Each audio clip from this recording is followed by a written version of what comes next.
Audio Jungle.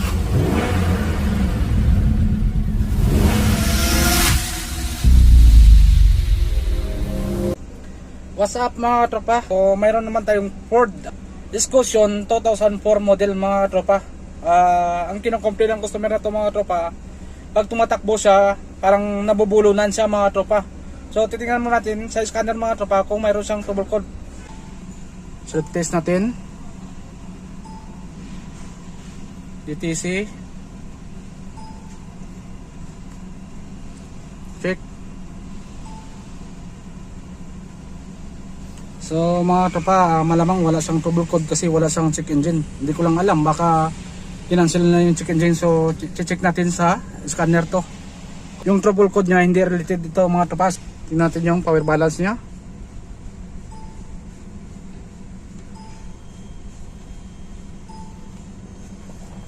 Yan ang power balance, tingnan natin.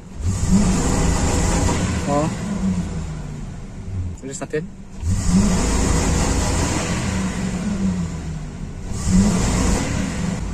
Yan yung ano niya, power balance ng mga tropa. Hindi normal yan mga tropa. Yan oh.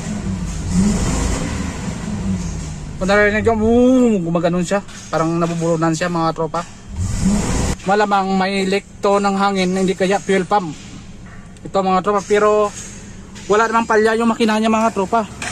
So gagawin muna natin to mga tropa. Check muna natin yung fuel pressure niya. So mga tropa, gagamitan muna natin ng fuel gauge to. Titingnan natin yung fuel pressure niya, kung okay ba yung fuel pressure niya mga tropa. So isaksak muna natin to, titingnan natin yung fuel pressure nito mga tropa. So kabit muna natin yung hose mga tropa.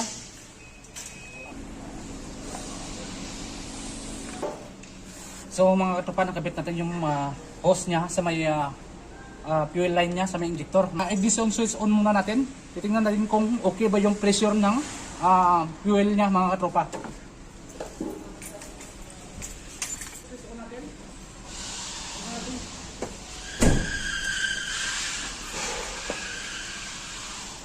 Naka-ignition switch on siya mga tropa, dapat ang pressure nito nasa 35 to 45 PSI. Nakapatay yung engine pero naka-ignition switch on siya.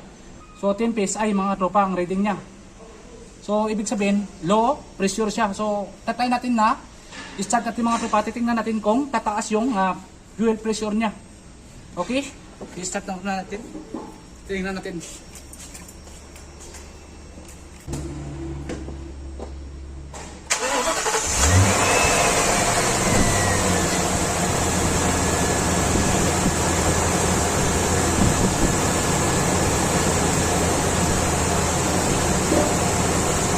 So mga tropa, wala man lang reaction yung fuel pressure niya. No? Walang reaction. Wala siyang reaction mga tropa.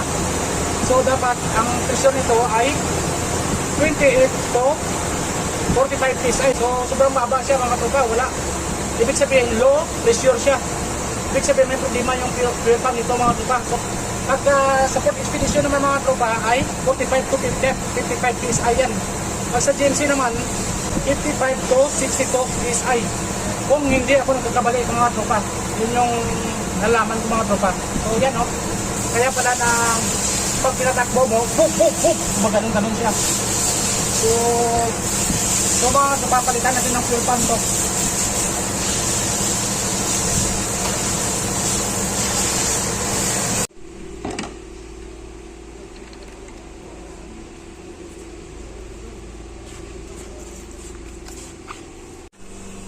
So mga tropa, ito yung bagong fuel pump niya.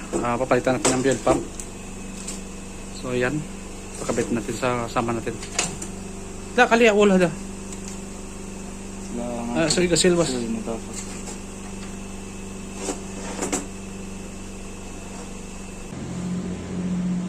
So mga tropa, init. Nakabit namin yung fuel pump.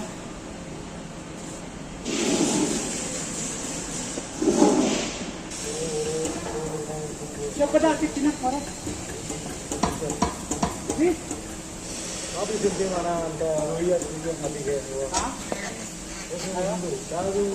Kep?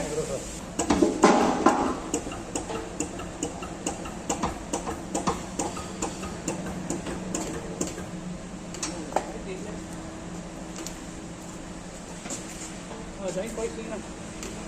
Kasi so yan. Nakabit natin yung tangke niya. Kailang mga ito pa, mayroon pa akong papalitan dito yung sa may fuel filter niya. Tinanggal ko sa yung fuel filter niya mga ito pa kasi madumi.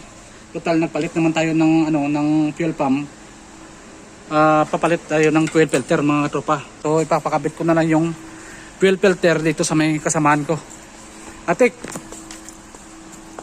Ada fuel filter sa wirakip pinak ka.